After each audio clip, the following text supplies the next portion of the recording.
ज्यांनी हे संमेलन आयोजित केलं त्या करुणाताई अंधश्रद्धेच्या संदर्भात सातत्यानं अनेक वर्ष एकट्या काम करतायत. कोण येवो बरोबर अगर न येवो त्या सीमाताई, सरलाताई, ज्यांनी आपल्या या सगळ्या पद्धतींना विरोध करून एक नवा संदेश दिला त्या पुजारी मॅडम, माझ्या सहकारी सरलाताई, आणि आत्ताच ज्यांचं भाषण झालं त्या स्मिताताई. पानसरे साहेबांचा खून करण्याच्या पाठीमागची भूमिका होती की हा विचार संपला पाहिजे.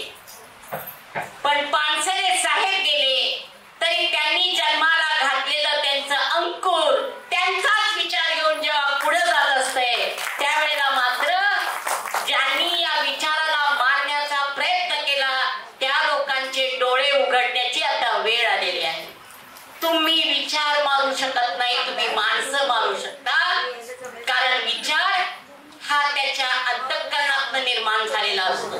आणि म्हणून स्त्रीवादी चळवळ ही आवश्यक एवढ्यासाठी आहे की तुम्ही आणि मी समाजाच्या अन्यायाच्या विरोधामध्ये हातात हात घालून रस्त्यावरती उतरलं पाहिजे.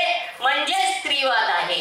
नवऱ्यानं घरात भाकरी कराव्यात आणि बाईनं नोकरी करावी का असा प्रश्न विचारणाऱ्याला मी सांगते, वेळ आली तर भाकरी केली म्हणून काही बिघडलं नाही, आणि वेळ आली तर भाकरी केली म्हणून बिघडली नाही, आणि वेळ आली म्हणून मुलाला थोडं सांभाळलं म्हणूनही बिघडलं नाही. म्हणजेच तुमचा माझा संस्कार आहे. प्रथमतः स्मिताताईंनी एक खंत व्यक्त केली आणि त्या म्हणाल्या, कोल्हापूर पुरोगामी राहिलंय का? शाहू महाराजांचं राहिलंय का? ताराराणीचं राहिलंय का? हो, नाही राहिलं. पण स्मिताताई, ज्या काळामध्ये शाहू महाराज जन्माला आले त्या काळात या शहराला प्रतिगाम्यांचा विळखा होता. वाड्यामध्ये प्रतिगामांचा सुळसुळाट होता.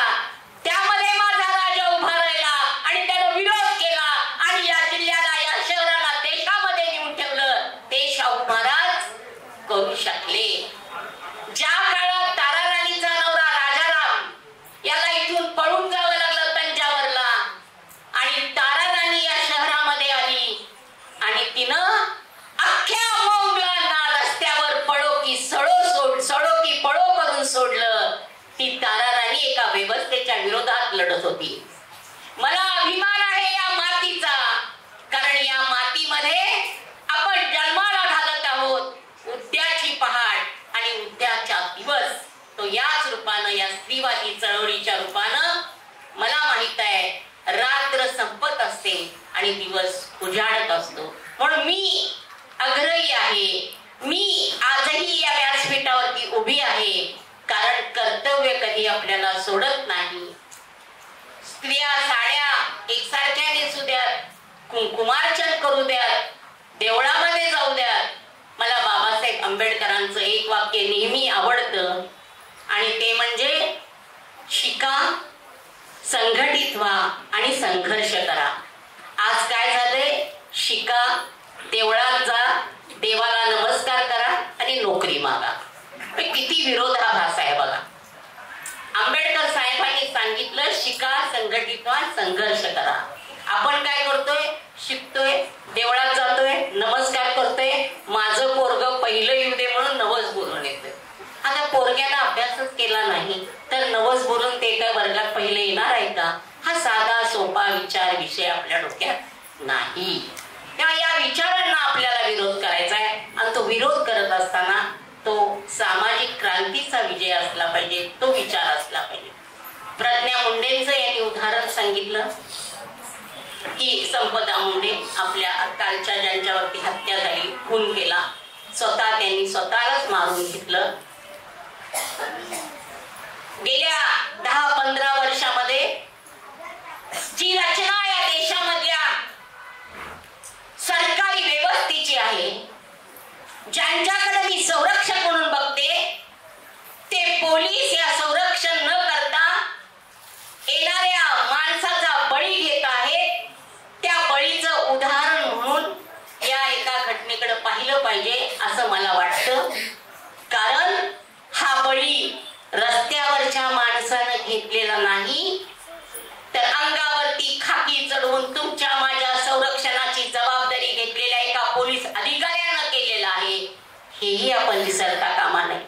आणि त्याला वाचवायला त्याच जिल्ह्याचा खासदार देशातल्या पंतप्रधानांना जाऊन भेटतो आणि माझ्या या माणसाला यातून वाचवा म्हणतो.